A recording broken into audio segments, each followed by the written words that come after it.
एक मजहबी जमात पर पाबंदी लगाने की मंजूरी की जो आज वफाकी काबीना ने दे दी है। पंजाब हुकूमत ने मुरीद के वाक़े के बाद मजहबी जमात पर पाबंदी लगाने की सिफारिश की। लग यूं ही रहा है कि ये बड़ा ही एक अटल फैसला है। वज़ारत दाखिला अब इस पर अगला जो प्रोसेस है वो इनिशिएट करेगी। सुप्रीम कोर्ट ऑफ पाकिस्तान किसी भी तर्ज पर फैसला दे सकती है। वो जो आईनी बेंच के सरबराह हैं, नवंबर 30 को वो उनका आखिरी दिन है, वो रिटायर हो रहे हैं। उनकी रिटायरमेंट से पहले ये रेफरेंस फाइल हो जाए, मोस्ट प्रोबेबली ऐसा ही लग रहा है। आज वज़ीर आला खैबर पख्तूनख्वा जो के हाल ही में मुंतखब हुए हैं, सोहेल आफरीदी साहब, यहाँ पर एक दरख्वास्त थी जो उन्होंने दायर की थी। इमरान खान साहब जो कि बानी है पाकिस्तान तहरीक इंसाफ से, उनसे मुलाकात की इजाज़त दी जाए। बिस्मिल्लाहिर्रहमानिर्रहीम। अस्सलाम वालेकुम नाज़रीन, कैपिटल टीवी से मैं हूँ अदील सरफराज।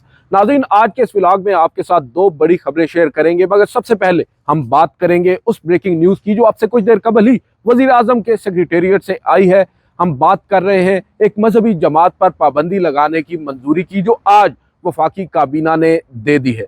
और ये मंजूरी दी गई है, इसका जो असल पस मंज़र है वो ये है कि पंजाब हुकूमत ने मुरीद के वाक़े के बाद इस मजहबी जमात पर पाबंदी लगाने की सिफारिश की थी। एक दरख्वास्त आई थी वफाक को जो मौसूल हुई थी। अब आज उस पर बाकायदा तौर पर वफाकी काबीना ने जो तमाम वज़रा है वो सर जोड़ कर बैठे और उन्होंने फाइनली ये डिसाइड किया है और अब मंजूरी दे दी है इस मजहबी जमात पर पाबंदी लगाने की, जो कि एक बहुत बड़ी ब्रेकिंग न्यूज़ भी है, क्योंकि माजी में भी इस तरह की कोशिशें की जाती रही हैं, मगर अब की बार लग यूं ही रहा है कि ये बड़ा ही एक अटल फैसला है जो वफाक की जानिब से किया गया है सर्टन एक मजहबी जमात के हवाले से। और अब इसमें आगे क्या होगा, क्या इस मंजूरी का जो इतलाक है वो अब से होगा या अभी कुछ मराइल हैं जो इसको तय करना बाकी है। अब बेसिकली तो वफाकी काबीना की जानिब से जो आप कह सकते हैं सिफारिश है या एक हिदायत है वो भेज दी गई है वज़ारत दाखिला को, और वज़ारत दाखिला अब इस पर अगला जो प्रोसेस है वो इनिशिएट करेगी।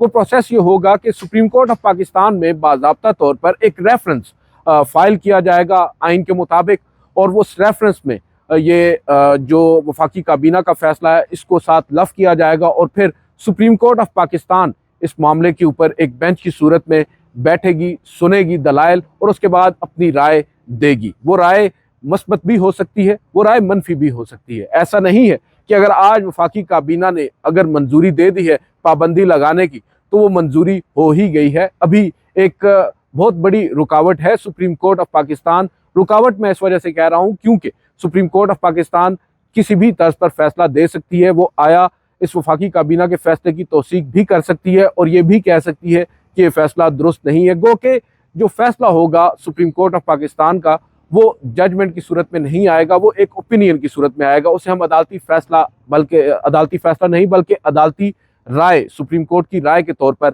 ले सकेंगे। अब देखना होगा कि आगे चलकर कितने रोज़ में ये प्रोसेस इनिशिएट किया जाता है जो वज़ारत दाखिला है उसकी जानिब से, और फिर सुप्रीम कोर्ट ऑफ पाकिस्तान में कौन सा बेंच है जो इस मामले पर समाअत करेगा। ये बड़ा इंपॉर्टेंट पहलू है क्योंकि आपको मालूम है 26वीं आइनी तरमीम के बाद से अब जो आइन की तशरीह से मुतल्लिक केसेस हों या मोस्टली पब्लिक इंपॉर्टेंस के भी जो केसेस होते हैं वो आइनी बेंच सुनता है। वो आइनी बेंच जिसे जुडिशल कमीशन जिसके लिए जजेस को नामजद करता है और फिर 3 रुकनी कमेटी आइनी बेंच तश्कील देती है। तो बेसिकली जब ये मामला सुप्रीम कोर्ट ऑफ पाकिस्तान में जाएगा रेफरेंस की सूरत में, तो फिर 3 रुकनी जो कॉन्स्टिट्यूशनल बेंचेस की कमेटी है जिसको हेड करते हैं जस्टिस अमीनुद्दीन खान, जिसमें शामिल हैं जस्टिस जमाल मंदोखेल और जस्टिस मोहम्मद अली मजहर, वो तय करेंगे कि किन जजेस साहिबान पर मुश्तमिल कितने रुकनी आइनी बेंच इस रेफरेंस पर समाअत करेगा और फिर उस पर समाअत कब होगी ये भी उसी आइनी बेंच की कमेटी ने तय करना है।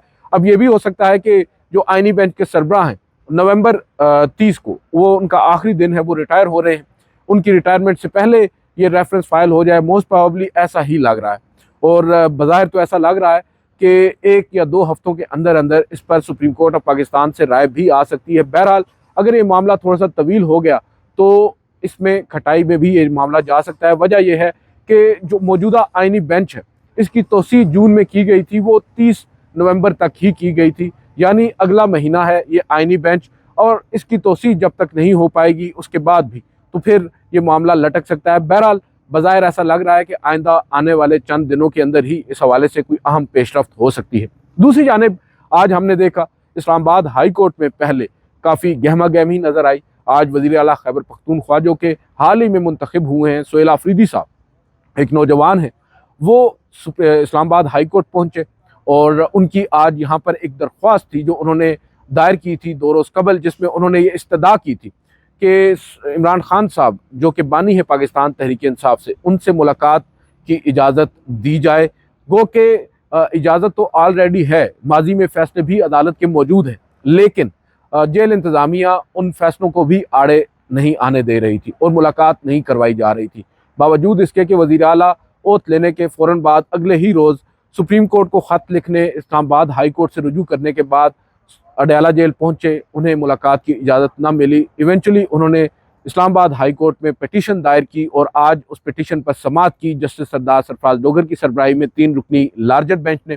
जस्टिस अरबाब ताहिर भी उस बेंच का हिस्सा थे और उस समाअत में भी बड़ी इंटरेस्टिंग डेवलपमेंट्स हुई हैं। मुकदमा समाअत के लिए मुकर्रर था सोहेल आफरीदी साहब की दरख्वास्त का, लेकिन पहले टेकअप हो गया एक और मामला। वो था, आपको याद होगा, जस्टिस अरबाब मोहम्मद, जस्टिस एजाज इसहाक खान साहब ने एक फ़ैसला दिया था और जो जेल मैनुअल की एक शिक है, अब मैं उसका नाम बोल रहा हूँ, गालबन 262 है, और उसको बेसिकली बहाल कराने की इस्तदा की गई है। जस्टिस सरदार एजाज इसहाक खान साहब ने जो सियासी गुफ्तगू पर पाबंदी थी वो हटाई थी और इजाज़त दी गई थी इमरान खान साहब सियासी गुफ्तगू कर सकते हैं। आज उसके खिलाफ पंजाब हुकूमत की अपील थी और फिर से वही हुआ जिसकी तवक्को की जा रही थी। जस्टिस सरफराज डोगर साहब की सरबराही में 3 रुकनी बेंच ने उस फैसले को मुअत्तल कर दिया और सियासी गुफ्तगू पर एक मरतबा फिर पाबंदी आयद कर दी। अब पाकिस्तान तहरीक इंसाफ या जो नाकिदीन है वो ये कह रहे हैं कि एक मरतबा फिर एक ड्रैकोनियन जो लॉ है उसको इंट्रोड्यूस करवा दिया गया है और जो इजहार राय की एक आज़ादी आइन देता है किसी भी शहरी को, उसको ही सलब किया जा रहा है। बेसिकली मुख्तलिफ आरा है और एक दूसरी जानिब ये कहा जाता है कि जो रूल्स हैं उनको फॉलो किया जाना चाहिए। जस्टिस एजाज इसहाक साहब का जो फैसला था वो शायद दुरुस्त नहीं था, इस वजह से आज उसको रिविज़िट किया गया, उसको रिव्यू किया गया और उस पर उसको मुअत्तल भी कर दिया गया। उसके बाद फिर जो दूसरी दरख्वास्त थी उसमें एक मरतबा फिर आज इस्लामाबाद हाई कोर्ट ने, मैं एक मरतबा फिर यूँ इस वजह से कह रहा हूँ क्योंकि माजी में भी इस्लामाबाद हाई कोर्ट ये कह चुकी है कि इमरान खान साहब से मुलाकात के लिए उनकी फैमिली, उनके वकला या उनके पार्टी के रहनुमा जा सकते हैं।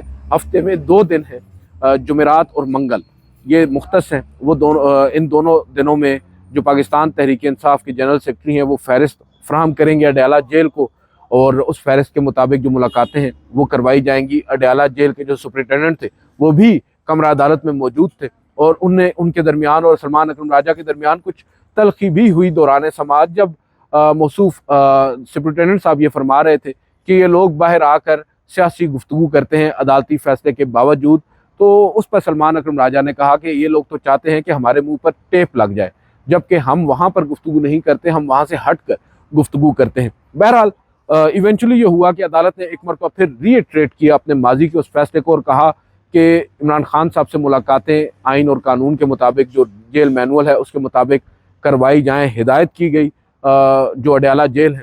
लेकिन आप देखें अडयाला जेल के सुपरिटेंडेंट किस कदर ताकतवर हैं कि चीफ जस्टिस के सामने खड़े होकर चीफ जस्टिस उनको ऑर्डर सुनाते हैं और वहाँ से वज़ीर आला, अपने वकला, अपने पार्टी के रहनुमा सलमान सफदर हों, सलमान अकरम राजा हों और जुनैद अकबर हों, उनके हमरा जाते हैं अडयाला जेल कि आज तो अदालत ने ऑर्डर दिया है, आज उनकी मुलाकात हो सकेगी। और आप देखें पूरा सूबा इस वक्त बज़ाहिर ऐसा लग रहा है चौक हो चुका है क्योंकि पार्टी के सरबराह ने कुछ मंजूरी देनी है, कुछ नाम सजेस्ट करने हैं उस काबीना के लिए जो कि नौ मुंतखब वज़ीर आला साहब बनाना चाहते हैं, तश्कील देना चाहते हैं अपनी हुकूमत के लिए खैबर पख्तूनख्वा के अंदर। उनकी मुलाकात नहीं करवाई जा रही पार्टी के सरबराह से और आज जब इवेंचुअली फाइनली उन्हें इजाज़त मिल गई इस्लामाबाद हाई कोर्ट के फैसले की सूरत में, वो वहाँ पहुँचे और जैसे ही पहुँचे वही हुआ जिसका सबको डर था। उन्हें नाके पर रोक लिया गया और उनकी मुलाकात नहीं करवाई गई। इस पर अब बहुत ज़्यादा बैकलैश भी आ रहा है। वफाक पर तनकीद की जा रही है, पंजाब हुकूमत पर तनकीद की जा रही है, इदारों पर तनकीद की जा रही है और बिलखसूस अडयाला जेल की इंतज़ामिया, जिससे बज़ाहिर तो कहा जाता है कि वो बेबस है, लेकिन अदालती फैसले को जिस तरह उन्होंने आज फिर एक मरतबा रद्दी की टोकरी में फेंका है, इस पर भी बहुत से सवालात उठ रहे हैं और अदलिया की जो कारकर्दगी है, जो अदलिया का जो किरदार है, उस पर भी बात आ रही है कि हमारी अदलिया कैसी है कि एक फैसला देती है, उस फैसले के ऊपर उसके आधे घंटे 1 घंटे के बाद भी अमल दरामद नहीं होता, उसी शहर में उस फैसले की धज्जियां बिखेर दी जाती हैं, मगर हमारी अदलिया खामोश रहती है। पहले भी ऐसा हो चुका है, अदालती फैसले मौजूद हैं जिन पर अमल दरामद नहीं हुआ, और उन फैसलों पर अमल दरामद ना होने की सूरत में तौहीन अदालत की दरख्वास्तें भी लग चुकी हैं, लेकिन हुआ कुछ नहीं। अब की बार क्या मुख्तलिफ होगा ये तो वक्त आने पर ही मालूम होगा, लेकिन बज़ाहिर ऐसा लग रहा है कि इस वक्त अडयाला जेल का सुपरिटेंडेंट शायद अदालतों से ज़्यादा ताकतवर हो चुका है। आज के इस व्लॉग से इतना ही, इजाज़त दीजिए, अल्लाह हाफिज़।